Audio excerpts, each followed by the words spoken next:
Hello, I'm Severin Suzuki speaking for ECHO, the Environmental Children's Organization. We're a group of 12 and 13-year-olds trying to make a difference. Vanessa Setti, Morgan Geisler, Michelle Quigg, and me. We've raised all the money to come here ourselves, to come 5,000 miles to tell you adults you must change your ways. Coming up here today, I have no hidden agenda. I am fighting for my future. Losing my future is not like losing an election or a few points on the stock market. I am here to speak for all generations to come. I am here to speak on behalf of the starving children around the world whose cries go unheard. I am here to speak for the countless animals dying across this planet because they have nowhere left to go. I am afraid to go out in the sun now because of the holes in our ozone. I am afraid to breathe the air because I don't know what chemicals are in it. I used to go fishing in Vancouver, my home, with my dad, until just a few years ago we found the fish full of cancers. And now we hear of animals and plants going extinct, every day vanishing forever.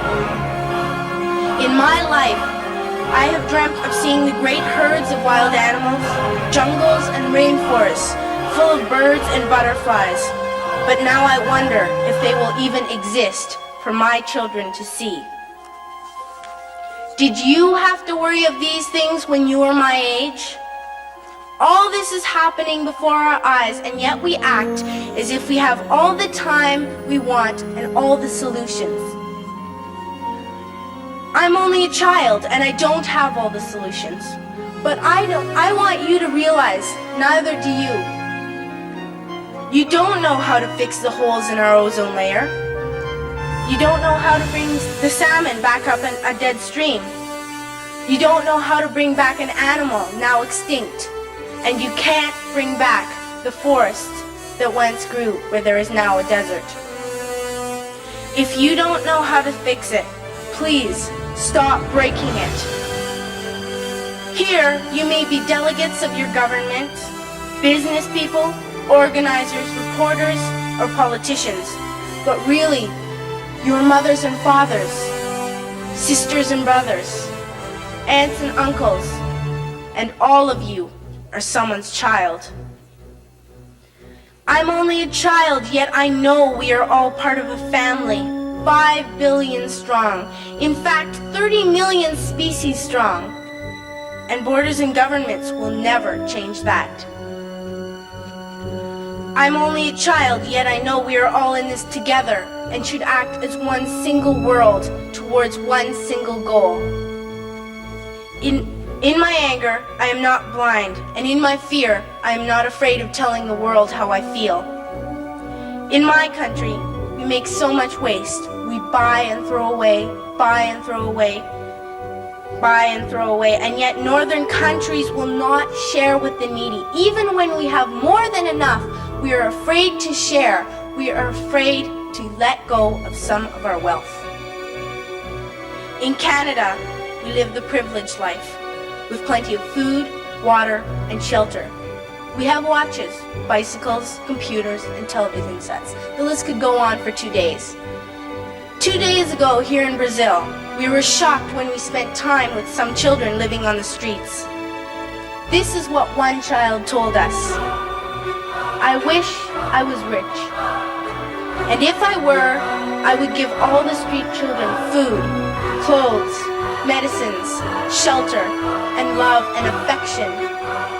If a child on the streets who has nothing is willing to share, why are we who have everything still so greedy? I can't stop thinking that these are children my own age, that it makes a tremendous difference where you are born. That I could be one of those children living in the favelas of Rio. I could be a child starving in Somalia, or a victim of war in the Middle East, or a beggar in India. I am only a child, yet I know if all the money spent on war was spent on finding environmental answers, ending poverty, and finding treaties, what a wonderful place this earth would be. At school, even in kindergarten, you teach us how to behave in the world. You teach us not to fight with others, to work things out, to respect others, to clean up our mess, not to hurt other creatures, to share, not be greedy. Then why do you go out and do the things you tell us not to do?